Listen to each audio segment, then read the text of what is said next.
Welcome everybody to our Informer 5 training series. This is our 5th webinar on Informer 5. Our intention for these trainings is to touch on the features available in Informer 5 and help you get started and be successful with your implementation. Our goal is to help you understand how Informer 5 works and show how it could benefit your business. Today, we're going to go through the reports and visuals. I'm just going to go through a couple slides just to give you a general overview. But basically, what is a report in Informer 5 as opposed to Informer 4? Informer 5 has the concept of data sets. So our report in Informer 5 can be anything, any content that's created from a data set. So that could be a dashboard, could be a comparison board, a data view, or a subset, which is a subset of your data set, or an ad hoc query. So, we do have the data set concept, and we also have the ad hoc query concept in Informer 5. It did not go away, but it is placed under the reporting area. It is different than a data set. So we're going to kind of go through those different concepts. And just as you kind of get into the visual area, there are a lot of options and a lot of buttons to choose from. So we're going to kind of try to go through as many as we can inside of here, but there's so many options that we want you to be aware of. Just to quickly give you a little synopsis of what's going on here, you have the ability, once you've created a data set, to create your visuals via the Discover button. You can create them just manually in the visuals area. You can also create them on the fly when you're in the reports area. But inside of the visuals, there's a lot of configuration options. So just to kind of show you and have something to look at while you're looking at this stuff is that down at the bottom of each visual, there's the ability to change the chart type. There's the ability to group by different options even after you've already spun the visual up by using Discover. You can change all of these options. The split by, which is your secondary group. So in this up here, you can see that it's grouped by a product, and then it's grouped by a country or a city or a salesperson, I'm not sure. And then you can have your stacking, which is something that you can change also. And then, you can add a filter to the visual before you actually save this visual. So these visuals, as you create them, and I'm going to show you a live example, but I just wanted to kind of point out all of the different buttons and what they do. The save button, if you save a visual, once you've created it to a data set, then we can reapply that over into the reports area. Just a couple items to talk about as you are actually going through and creating these visuals. Using a Discover, the order of the boxes is going to create the visual differently depending on when you check the boxes. There's the aggregate in each of these visuals. The default is going to default to count, so you can change those aggregates. It also defaults in the visuals to the top 10 values. That is something that can be changed. The chart that appears depends on which type of data field that you choose. So if you choose a date field, it's going to create a trend chart. If you choose a number, it's going to give you a KPI visual. If you choose a location code, it's going to create a map. So there's a reason for choosing different values depending on what you want to see. The actions. Anytime you see 3 dots inside of Informer 5, it's going to be actions that are going to be applied to whatever object you're on. So if you're on a visual, those 3 dots are going to allow you to drill down and see the different actions that are available. So inside of a visual, the actions you have are a download, the configure, you can pin to your home page, you can rename it, and you can revert back to where you were before you started configuring. So just know that those are there. The button here where it says maximize, you can take that visual and you can maximize that to full screen. And then, of course, when you're on full screen, you'll be able to minimize that back. And then you can pin to the home page, which I will show you also as we go through. The point of this PowerPoint is to kind of show you just how many different options there are. I'm not going to go through every single one, but inside of each visual, there's going to be an area for settings, which is going to be always your little gear. And then there's going to be an area for series, which is going to be your little lightning bolt. There's going to be an area for your axes, because you can have multiple axes on a visual. There's going to be an area for your legend and how you want to configure your legend. And then there's going to be an area for your drill down options. So on each of those visuals, you're going to have all of these options. And then inside of each of these different options on the left, there's going to be options within. And these are all the options for the settings. And as I said, we're going to do an actual live demonstration of that. But you have stuff where you can set the group bys. You can set the number of groups that you want to see. You can tell it how many things you want to hop over. If you only want to see every second group, you could see that in the actual labels. You can change your split bys. You can change your subgroups. You can set your zoom and your stacking. So as I said, there's a lot of different options. And then the next part would be your series. So inside your series, you're going to create multiple series to compare different aggregates. You can change your series to be a per group, which means it's going to give you the total group inside of your visual. You could do an overall series, which means if you had a series that's going through different groups, like right over here, you could also then say, I want to take a look at an overall. It creates a line for the aggregate that compares to the other series. So you can say that it's going to be an overall amount to compare to your group by that you already have. You can also look at a literal, which is going to allow you to choose something like creating a goal. So you can create a goal that is going to be a static goal, or we also have the ability to do custom expressions. So these visuals here are just to kind of point out what the different options you have within each of the visuals, and every visual is going to be a little different depending on what you're creating. We also have the ability to configure visuals like within the axis and the legends. So in Informer 5, you have the ability to create multiple axes. So if you look at this visual down below, we've got on one side, we've got the total count, and on the other axis, we have the total amount. So because the total count only goes up to 132 is the highest level there, but if you look at the total amount, you've got 132,000. So we want to be able to look at the scale based on which one you're looking at side by side. You have the ability to add an axis to a series depending on how you build out the visual. And then in terms of the configurations inside the visuals, some of the things that you can do when you're creating these visuals is you can enable users to view data when drilling down or not. So if you have a visual that's inside of a dashboard, you have the ability to say, yes, I want people to see that data behind it, or I don't. I can also enable users to drill down into all of the columns that are in the data set, or none of them, or I can just create a couple items that I want people to drill down into. So because of the ability and the flexibility of being able to allow that drill down, you may say, well, in this case, I only want them to look at, the category description and the company name, and I don't want them to be able to drill down into anything else. And you have the ability to allow this drill down, and it'll automatically change your view of the data based on the drill down. But then you could say, but I don't want them to be able to see the data behind it. So there's a lot of options in terms of what you're sharing out with other people. And then you also have the ability to change the colors, and you can change the labels, and you can also kind of get into other settings also. Then once you've created your visuals, you're going to then pull them over into the reports area.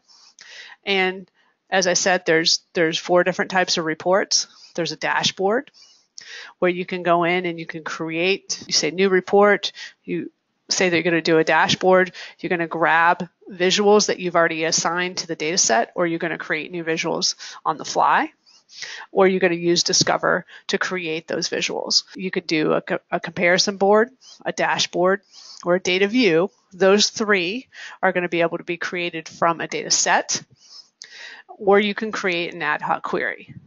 One of the differences with 4 and 5 is anything that you're going to create a dashboard off of, that's going to create an external link that you're going to share out with other people has to be created from a data set.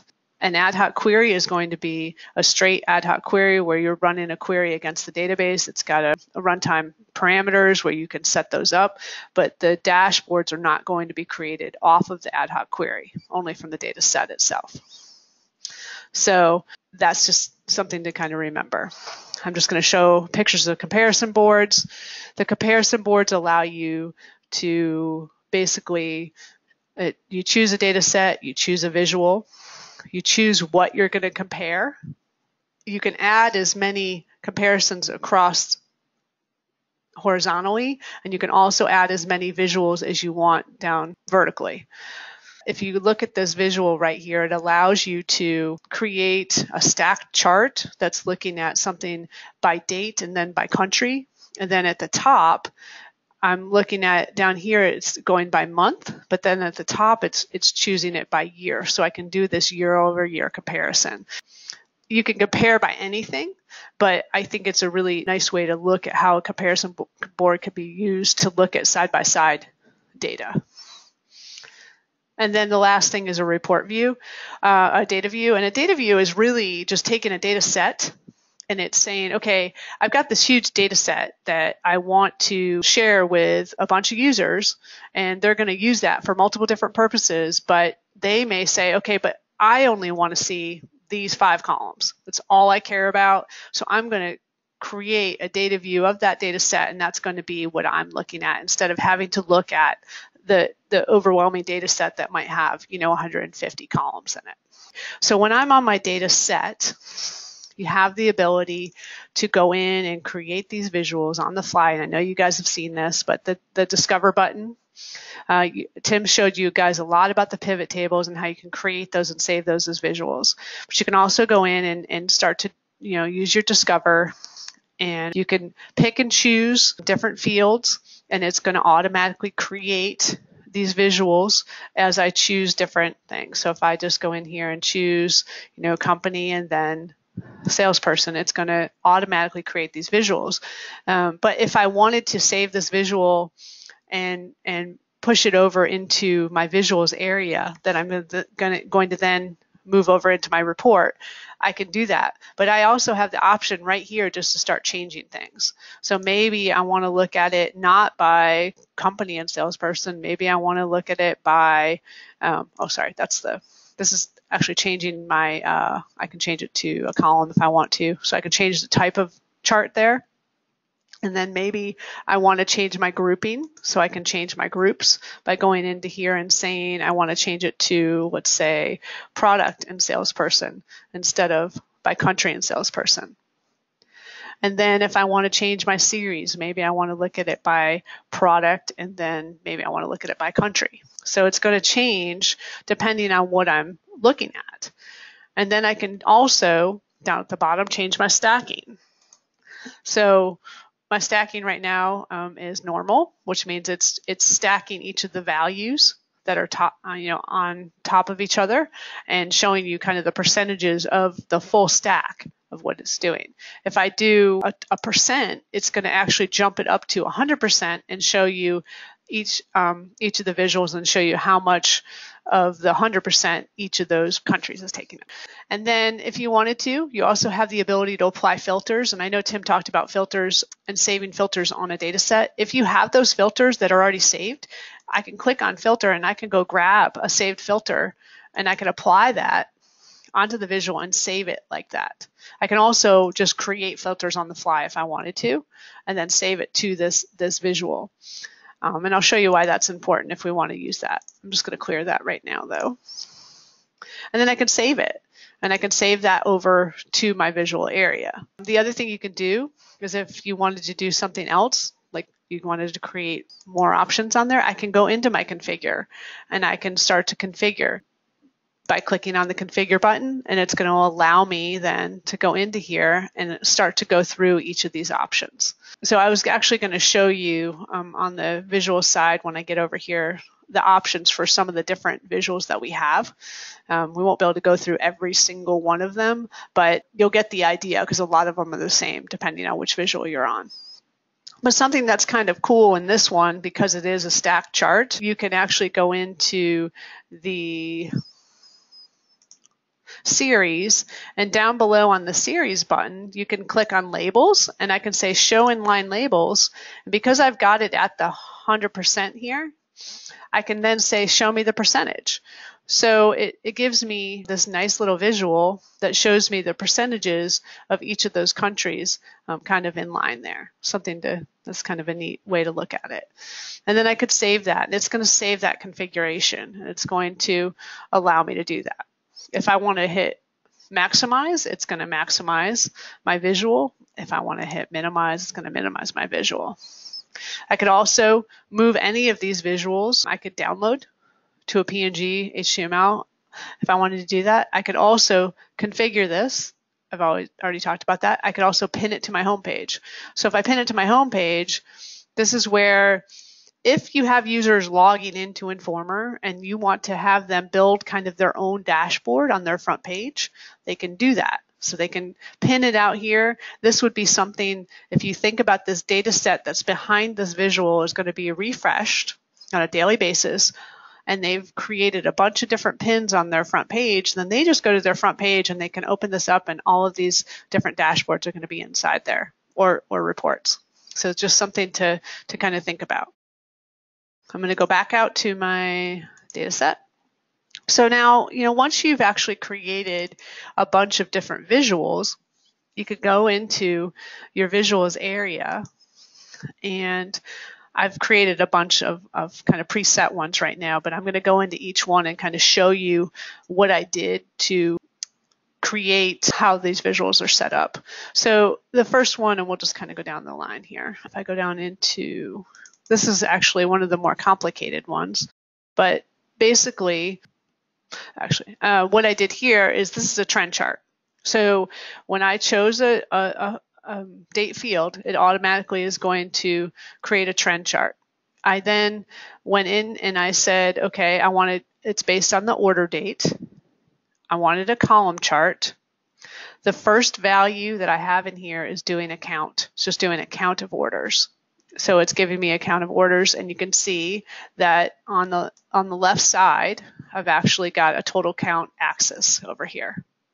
I didn't do a split by. If I wanted to create a split by field, I could choose another field, and it would create the split by on that one series, because I've got two series here. I've got the blue and the black line. If I wanted to say this is going to be by company, it's going to create a series just on my one side here, not on my other series. I'm going to take that out, but just so you know, you can create multiple series in here, and then you can see that I named my axis over here. And we'll get to the axis in just a second. And then under my settings, I changed the interval. It defaults when you go to a trend chart to year, but I can actually change it to whatever interval, and the intervals you have are quarter of year, month of year, that kind of thing. And then I chose to create multiple axes, so I was able to create a second axis, so you have to make sure that your first axis is actually applied to the first series. So when you create and I'll create a third series to show you how this works, but you basically create an axis by clicking on the axis, and you can say I want to add an axis, and then you would apply the axis to the series. So just to kind of show you what else I could do here, I've also created a second series. And I said in the second series, it's still using my date as my trend, but now on the second one, the value I've changed to actually say order amount. So what I'm going to do is I'm going to change this out and I'll remove it. So this is my first series. I'm going to now add a second series. I'm going to use the same data set. You can see it automatically adds my series. And then what I want to do here is I want to change my value on my series to be a total of the order amount. So it's going to change that. And you can see now, because the order amount is so much more than the count. You can't actually see the count in here. So if I actually hit this, and if I get rid of that, it's going to show me the count versus the total amount. So in here, this is where I'd want to add an axis. So if I add an axis to this, we're going to go into here. Hold on. Sorry, hold on. So inside of here, I'm going to go in here and I'm going to add an axis. So there's axis 2 now. So now you've got count and you've got axis 2. And you can then go into the axis on this left side and you can name these. So I can now name this one total count or total amount. And then on axis 1, you can see I've got total count. So you can have those kind of show both ways. And you can keep adding series. So something that you might want to do on something like this, you could add another series. I can say choose that. It's going to be series 3. And if I go into here, I could add, another series that's going to add a third level. And I can change these to be lines. They can be columns. There's a lot of different options in here. So, and when you're in your series, this is when you're going to get the options down at the bottom, which are going to be your color and your labels and your drill down. So if I go into my second series and let's say I wanted to have, a label in line, I can show the label if I wanted to. It's going to automatically default to the amount, but I can say, just give me a group label if you wanted.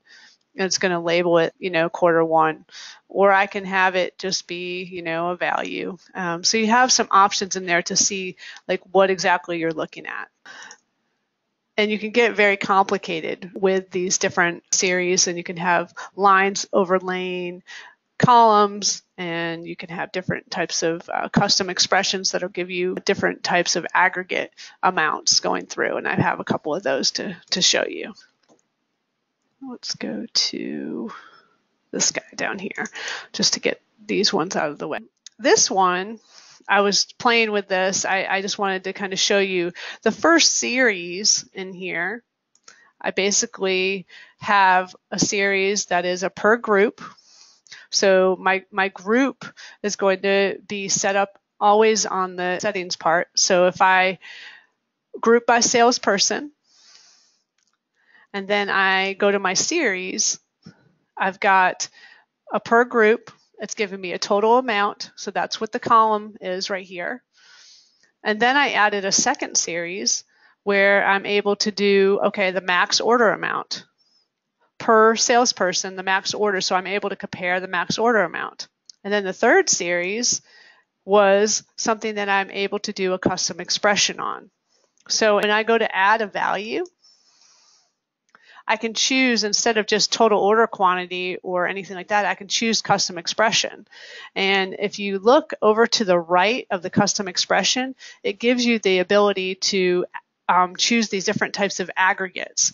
So this kind of brings it to a whole nother level where you're able to do sums, averages, mins, maxes, values, cardinality, counts. You can do ratios and that kind of thing. And at the bottom, which is really nice when you're trying to figure out what you want to do, it gives you all of the numeric actual aliases of the fields that you could just copy and paste and put into these different calculations. So, this calculation was doing a multiply a ratio of the sum of the units in stock it's the ratio of the units in stock to the units ordered. And so you can kind of make these different charts a lot more valuable to your business processes. And then the last one was a series where I just created a literal goal line that's giving me, this is what I want my goal to be. So you have the ability to add those in there also and create these really kind of complex visuals that will, help you kind of make some business decisions. We also have the options where if I go into, let's just go into this pie chart, just to kind of show you some of the different options inside of here. So inside of a pie, you have your settings. Again, we chose customer country. my value, I'm just sorting by the value right now. The sort options, you can have group ascending, which would mean it's just going to put it in alphabetical order by the groups. And then group descending is doing the alphabetically from Z to A. They are going to be adding in ascending value and descending value. That's not in there quite yet. Again, you could show how many groups you want to number. So right now it defaults to 10. If I put in 20, it's going to change how many countries I have out there. And then down below, this is where you can say this is a split by. So I'm splitting by customer city. So in the centers are countries, and then on the outside are going to be your cities that we've created. Inside of Informer 4, you had the option to do a donut versus just a regular pie. And the option obviously is still here because I'm showing it to you, but it's a little different in how you actually set it up. If you click on the series part of it, I can actually just change. If I take my donut ratio down to 0, it just basically fills in the donut in the middle. So to create the donut, you basically just put in something in the ratio and it's going to create the donut option there. If you decide that you want to do labels on something, if you're in your series, you choose the label button and then you click on your show labels in line, and then I can choose what I want to see.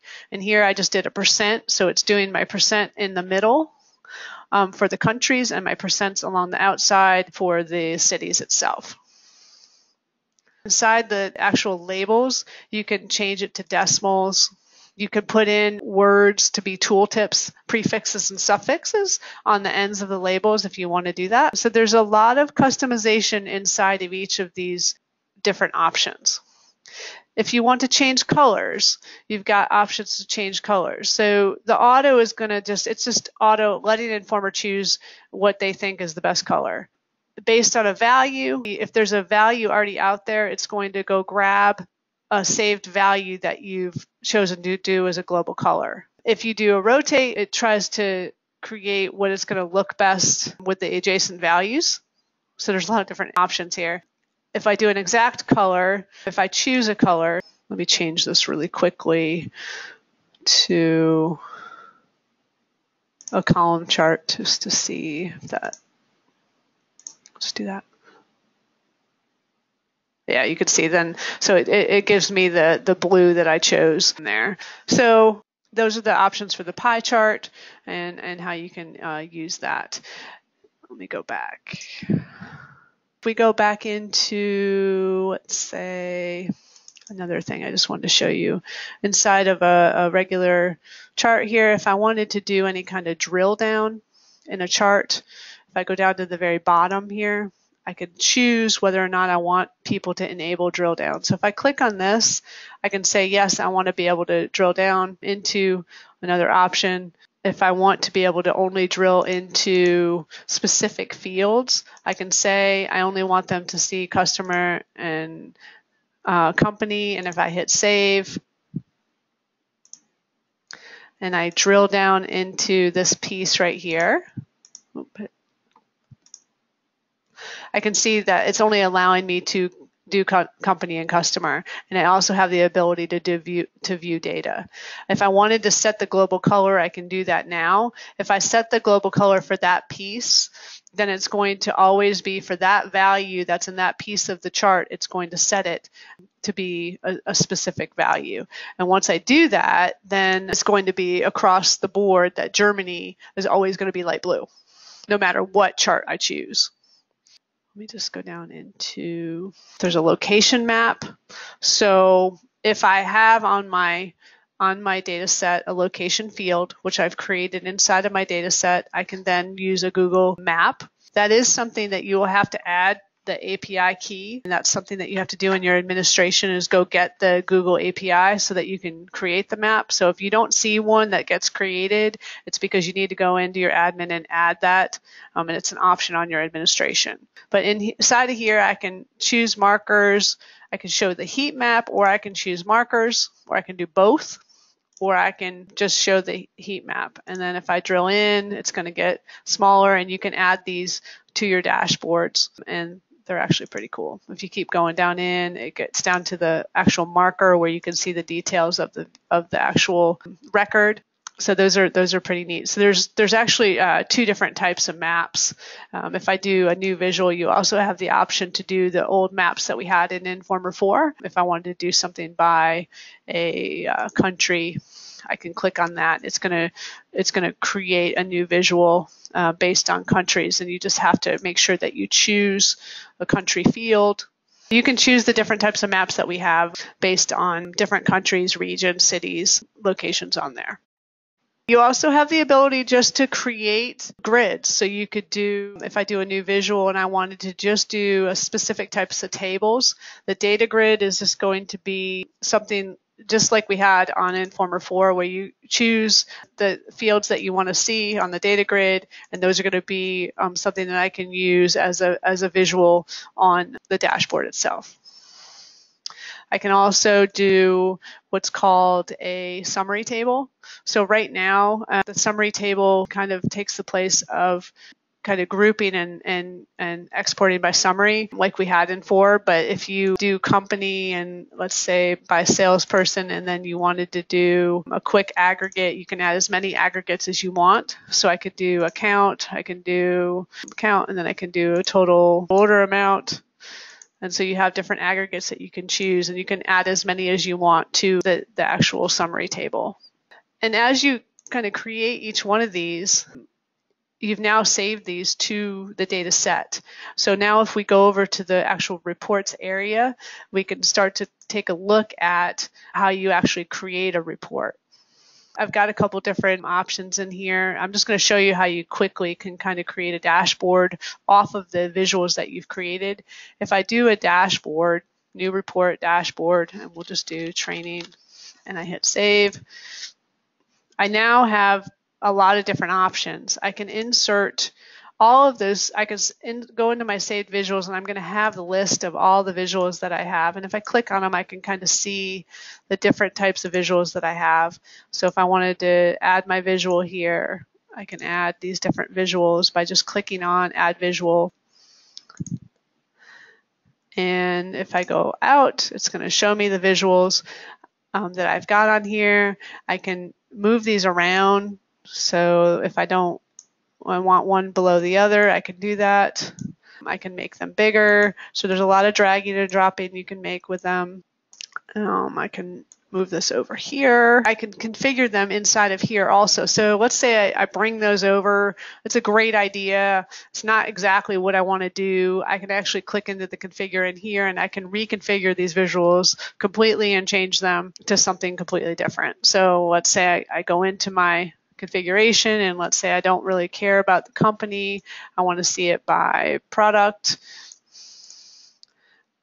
and I want to change it to a split by with my salesperson. So I can kind of configure and move stuff around. I can hit save. It's going to change my visual. But even when I'm inside of here, I don't have to stick with those saved visuals. I can hit discover again, and I can create something off of the discover menu by just clicking on things and letting it create something for me. I can just create charts on the fly.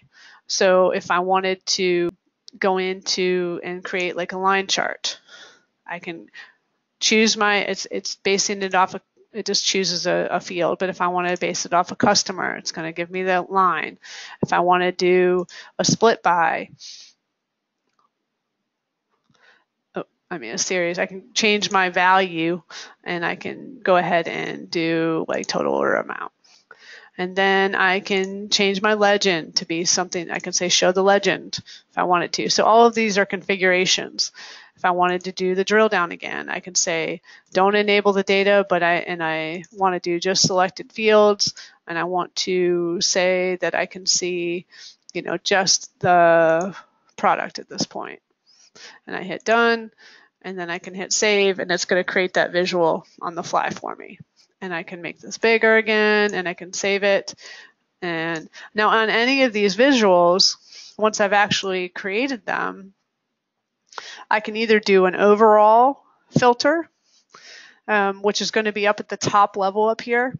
where I can click on filter, and I could choose a filter based per data set, because I can actually add multiple data sets to my dashboard if I want to create multiple visuals from multiple dashboards. But the filters right now, I can add a filter and it's going to filter this across the board for all the visuals below.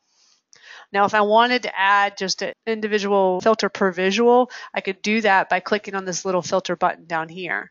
So maybe this one, I only want to actually do just a save filter here, and I only want to see items on that specific one. Or I can take that off, clear the filter, and I have the ability to do that. If you wanted to add a second data set, you could do that.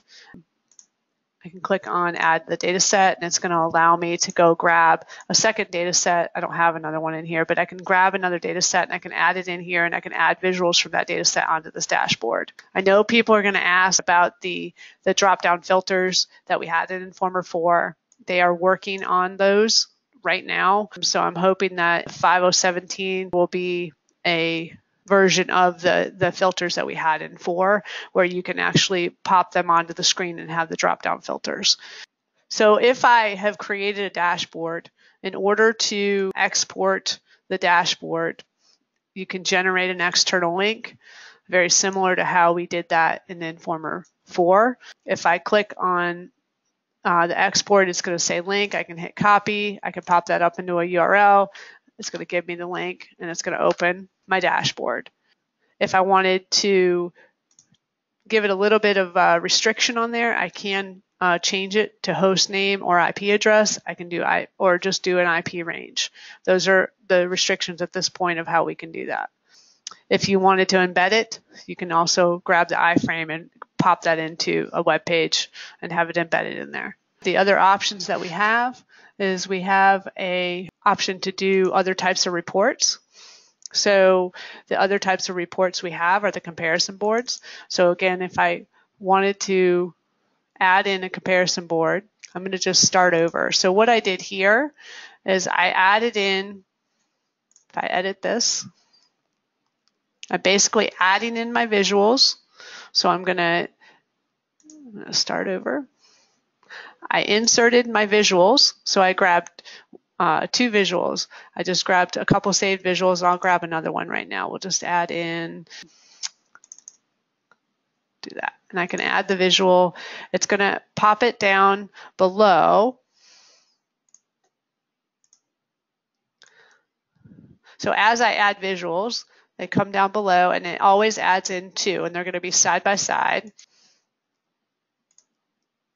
And what happens then is it allows you to create a comparison. So in here, I've got this by month, and it's doing a by month. But if I want to select my comparison, I can say, okay, well, I want to do a numeric. I want to look at my years side by side. So I can go into here and say distinct values, and it's going to allow me then to select the values that I want to compare it to. So I can hit 96, and I can hit done. On the right side, everything else is going to be, it's going to be all 1996 over here, and then everything else is over here until I click on the everything else, and then I can hit 97. And then I can go ahead and keep going across the top, and I can add another year. So it gives you this option to add as many values as you want, going across or going down. So you can really make this to be a very useful side-by-side comparison. And it doesn't have to be dates. I mean, it could be anything. You could just start over, and we could do a comparison of, by product if I wanted to. So let's just go up here and we'll say by product.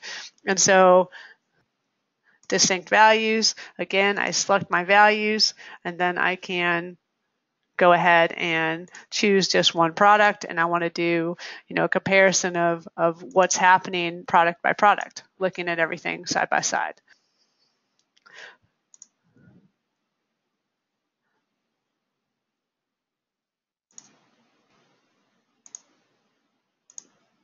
All right.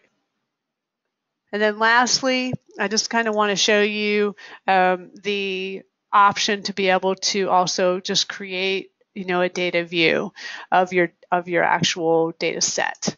So if I go into my reports, if I click on my data view, all this is just me picking and choosing fields that I want to see from my data set. So again, this would be if I've created a data set, I've shared this out with my users, and then they want to just have a view of the data set of just the columns they want to see. So once they've chosen those, they still can manipulate this. Like they can go in here and they could say, I want to add a filter. They can create a pivot table off of it. They can export this. So this would be something that you would choose to allow the users to do. They could generate an external link. And so this might be sent out to people that don't have Informer, but they're inside the network and they just want to be able to pull up this URL, and it's going to give them a refreshed version of this view of their data. So that's what the data view is.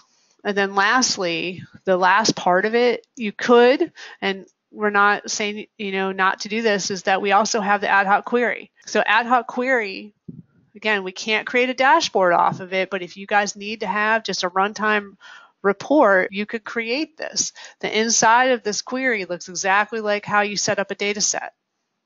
It still has the ability to add flow steps to it. You can add parameters to it. If I add parameters, I can run this data and I can click on run, and it's going to allow me to create a checkbox list. I can run it, hit run, it's going to allow me to run it. If I go back and rerun it, that data goes away. It doesn't stay like the data set is. It's just like the old ad hoc queries. I can run my data. I could still export. I can pivot. I can create visuals off of it if I want to. And those are just the quick little visuals that you can do. So if I click on customer name, it's gonna allow me to create those visuals, but it's gonna go away. So these visuals don't save. So it's just like the old ad hoc queries that we had before. Again, if I hit run again, it's gonna pop up my little checkbox. I can change what I'm running it against and run it again. So don't think that these aren't here. These options are here. We are also just, showing you that we have the data set options so that you can build those queries and not have everybody hit your production database. Okay, I'm going to end on that because I know we have a ton of questions. All right, so somebody is asking about the stacked legend. So in the stack, so if we go back to the visuals, I'm just going to kind of go through this as quick as I can. When you're in a visual, they want to know, how do we tell what stacked values are? So if I click on a visual and I look at a stack in here, you have to go into the configure. It's stacked based on what group you have in there and what series. So if I configure, it's going to be based on in this one it's grouped by product, and then it's grouped by country. So the stacks, the second is going to be what it's split by, and then the first is going to be what it's grouped by. Somebody's asking, how do I go back? And I just don't like the visual. You can there is an option to revert, I believe, once you've kind of created something. If you start to go in there, and the option to revert. Now this has already been saved, but you can also just create a new one. But if you go in and start to play with something and then you don't like it, so if I go to configure and I start playing with it, I can go in here and start, making changes. And then I believe if I go back out, depending on where I am, I think you can revert back. It depends on where you are in the situation. Can you still create code files in Informer 5? So Informer 5, we don't really have specific code files, but that's actually more of a data set question. The code files we don't really have code files. The only thing we have are inside the inputs. You have the ability to create the checkbox and the auto suggest. So when you're creating an input in here, it allows you to choose what you want to do inside the input. So when I click on inputs and I do something, it's going to allow you to create these inputs. And truthfully, when you go to run and save an actual data set, it'll save whatever you've chosen to be your inputs. but we don't actually have code files. I do think at some point they may be added, or there might be some kind of version of it, but you still have the ability to create the checkboxes based on the values of the options there. Are you going to release a general user guide for end-level users to consult or make reports and work with data in the data sets? We're not doing a user guide per se as much as we're doing our help center, and we have changed our help center a bit to try to make it like a guide. I don't know if you guys have actually gone in and looked at it, but if you go into like data sets, it's now set up more like an actual guide, where if I hit like what is a data set, it's got a lot of the information in there, and then at the bottom it'll say go to your next page, so it goes through like a user guide, and we're trying to keep this as updated as possible, and we're always adding to this. Obviously, there's a lot to cover in Informer 5, but we are trying to get as much out there as possible. So we have changed the format of how the actual help center is looking. Is it possible to set up scheduled jobs that update dashboards that are embedded in external websites? Yes, I mean, as long as the external website is able to reach the Informer server, I mean, that there's some kind of port open. When you create that iframe and you've got it embedded over in a website, that's when the data set actually refreshes based on the job. It'll have updated data inside of the web page that you've got the embedded visual. So if a visual is changed from within a dashboard, does it just apply to that dashboard, or will it change in all dashboards? No, it's only to that dashboard. So if you change it, if you bring in a visual that you've applied from a data set, it does not change it over on the visuals that are saved to the data set. Are dashboard visuals refreshed when a data set is refreshed? Yes, they are. Will the year-by-year comparison work with file suites such as SAACR, CSACR, TAACR? Yeah, right now we're in the process. File suites is another thing that is being worked on as we speak, hopefully to be out in 5.017. It will, as soon as we're able to get the year information in there. However, I mean, you could do it right now. You just actually do a regular dashboard and then do a side-by-side visual of each one. But as soon as we get the file suites in there where we can actually have the multiple years in one data set, then you'll be able to separate out that data by year, and you'll be able to do a comparison board to look at it that way. I4 scripts and mapping functions transfer to 5. Will I4 scripts and mapping functions? Yeah, we have mapping functions inside of Informer 5 also. So if you go up to, let me just show you where that is. Inside of administration, we'll go over here. At the very bottom, there's save functions. So you can actually bring functions over from your Informer 4 into here. And they work very similarly. Just so you know, this was also where you need to set up your Google Map API.